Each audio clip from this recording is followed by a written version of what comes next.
Le flan pâtissier, c'est parmi mes desserts préférés. J'aime trop le gâteau. Mais bon, tellement كنت مزروبة حطيته يبرد لي في الجردان ما سنيتوش. تبعوا معايا الوصفة. هاد الفلان بزاف بنين تري ليجي و با ترو سكري. الحاجة الأولى حنديروها حنوجدو العجينة تاعنا. استعملت هنايا عجينة بات سكري.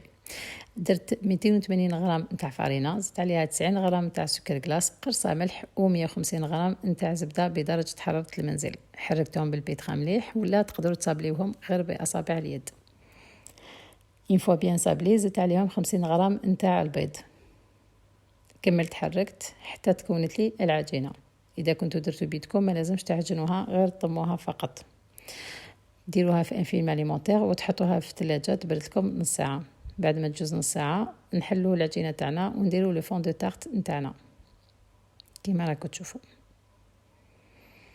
انا هنايا استعملت ان مول اجينواز اغاتو، وانتم استعملوا المول اللي يساعدكم.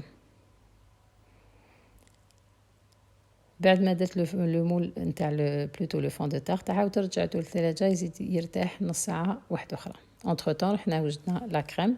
درت نص في كاسرونه نحطو نص لتر تاع الحليب، اون كوس دو فاني مع مغرفه كبيره تاع السكر. نغطيوها بان فيلم اليمونتير ونحطوه يسخن فوق النار على نار قليله.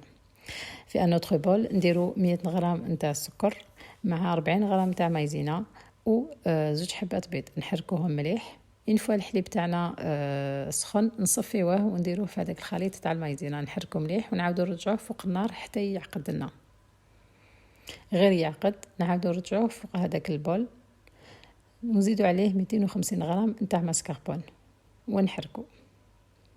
اون فوا لا كريم تاعنا الي بيان فلويد نديروها في لو فون دو تارت تاعنا وندخلوها في فرن مسخن على 180 درجة لمدة 30 إلى 40 دقيقة. كيما راكم تشوفون يجيكم ان فلان هايل. نيزيتي با ا بارطاجي ا لايكي ا كومونتي. à la prochaine ان شاء الله.